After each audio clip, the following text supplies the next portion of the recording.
Hi hello नमस्कार. मी सुवर्णा स्वागत करते तुमचं पुन्हा एका नवीन ब्लॉगमध्ये. तर आज आहे लग्न पार्ट 4 आणि आज जे प्रॉपरली मराठमोळ्या परंपरेत जे लग्न पार पाडलं ना, तर तेच मी तुमच्याशी आज कसं मी काय कलेक्ट केलं ते तुमच्याशी मी शेअर करणार आहे. तर फायनली वऱ्हाड निघालं होतं लग्नासाठी. खूप मस्त आणि खूप छान एन्जॉय करत आम्ही पोचलो होतो पाटोदामध्ये.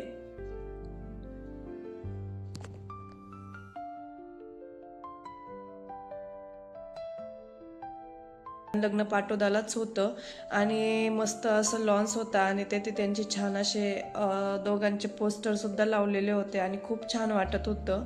त्यानंतर सगळे पाहुणे एक एक एक एक करून भेटायला लागले होते. पण मला पार्लरला जायचं होतं, सो मी लगेच पार्लरला निघाले होते आणि खरंच त्यांनी खूप छान मेकअप केला होता. स्मोकी आय जे म्हणतात ना, तर ते मी फर्स्ट टाईम ट्राय केलं होतं आणि ते खरंच खूप छानसुद्धा दिसत होतं. तर याच्यावरचे तुम्ही माझे शॉर्ट व्हिडिओ वगैरे बघितलेलेच असतील, सो तुम्ही बघितलंच असेल मेकअप कसा होता याच्या अगोदरच. तर खूप छान असा फायनली मेकअप केला होता आणि आमचा पप्पू दादा आम्हाला घ्यायला सुद्धा आला होता. त्यानंतर ना पाटोद्याचं एक मंदिर आहे, कुठलं आहे माहीत नाही, पण मंदिर एक नंबर आहे. बाहेरूनच बघितलं होतं, पण खरंच खूप छान असं ते मंदिर होतं. त्यानंतर मेकअप वगैरे करून परत आम्ही आलो होतो लॉन्सकडे आणि आता खरंच पाहुणे जमायला सुरुवात झाली होती.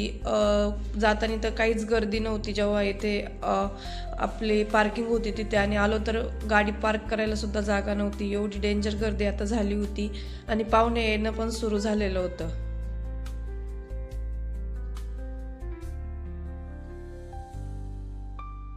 त्यानंतर नवरी पण आता मंडपात आलेली होती आणि येथे ना जे वरवळणे जे म्हणतो ना, ती प्रथा सुरू झालेली होती. खूप सुंदर असं गणपती बाप्पांचे जे मूर्ती होती तिचं दर्शन झालं होतं. एंट्रन्सलाच त्यांनी ठेवलेली होती, खूप छान वाटत होती. त्यानंतर येथे सुरू झाल्या होत्या अक्षदा. तर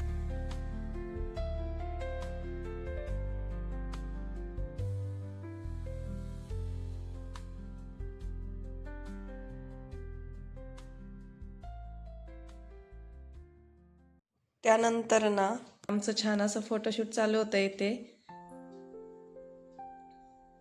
नंतर ना नंतर म्हणजे मधलं मला काही एवढं घ्यायला जमलं नाही. त्यानंतर सप्तपदी होती यांची, त्यासाठीच येथे त्याला तयार करत होते. पहिल्या लुकला तर काही मला जमलं नाही त्याला काही करू लागायला, पण ह्या सप्तपदीच्या लुकसाठी मी त्याला तयार करून देत होते. म्हणजे जे काही त्याच्या मंडवळ्या वगैरे ज्या त्या गोष्टी होत्या त्या बांधून देत होते. त्यानंतर नाही ते सप्तपदी त्यांची सुरू झाली होती आणि त्यानंतर नवरदेवाच्या बहिणीने येथे यांचं जे हे गाठ असती ना 7 जन्माची, ती बांधायची असती. सो इथे ते सुरू होतं. त्यानंतर मागून एक दिदी म्हणत होती, अगं नाही सुटणार, तू काय एवढं टेन्शन घेतीये. पण शेवटी बहिणीच्या मनात काहीतरी असतंच. तेव्हा तिला असं वाटत असतं की नाही यार, पॅक गाठ बांधली पाहिजे जेणेकरून सुटली नाही पाहिजे लवकर. सो त्यासाठीच ते चालू होतं पॅक गाठ बांधायचं काम. नंतर येथे त्यांची सप्तपदी सुद्धा सुंदर अशी चालू झाली होती आणि खरंच हे जेव्हा बघत होते तेव्हा जे काही आपले पहिले दिवस होते ना, ते दिवस आठवत होते, म्हणजेच आपल्या लग्नातले.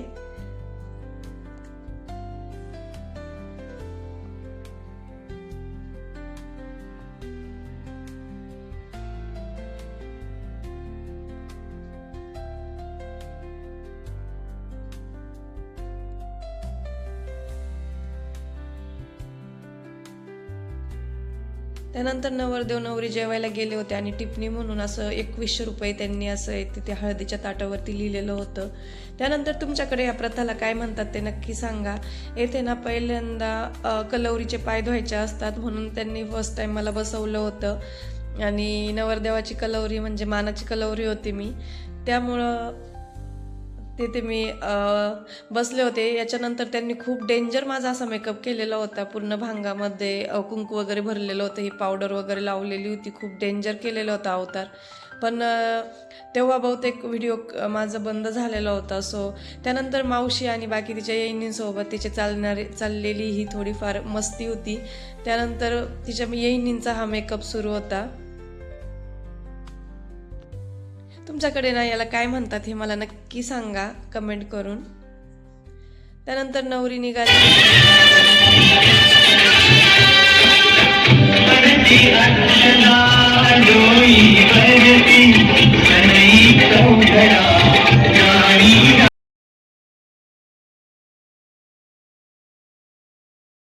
नंतरचा हळवा क्षण म्हणजे बिदाई ती झाली आणि आम्ही परत वापस घरी निघालो होतो. तुम्ही आता माझा अवतार खरा बघू शकता. हे बघा, त्यांनी एवढं डेंजर पावडर वगैरे मी पुसली होती, बट भांगातलं कुंकू वगैरे तसंच होतं. तर बस आजच्या ब्लॉगमध्ये एवढंच. तर तुम्हाला ब्लॉग कसा वाटला कमेंट करून नक्की सांगा. आणि जर आवडला असेल तर please do like, share and subscribe. उद्याचा ब्लॉग तर यापेक्षाही इंटरेस्टेड असणार आहे, जे की नवरदेव नवरी घरी आल्यानंतर गमतीशीर खेळ असतात ना, त्यावरती मी तो ब्लॉग बनवणार आहे. सो तो बघायला तर अजिबात विसरू नका. त्यानंतर थोड्याफार ज्या काही मेमरी होत्या आम्ही सगळ्यांनी त्या थोड्याफार कलेक्ट केल्या आणि असा संपवला आजचा ब्लॉग. भेटूया परत पुन्हा नवीन ब्लॉगमध्ये. तोपर्यंत बाय बाय.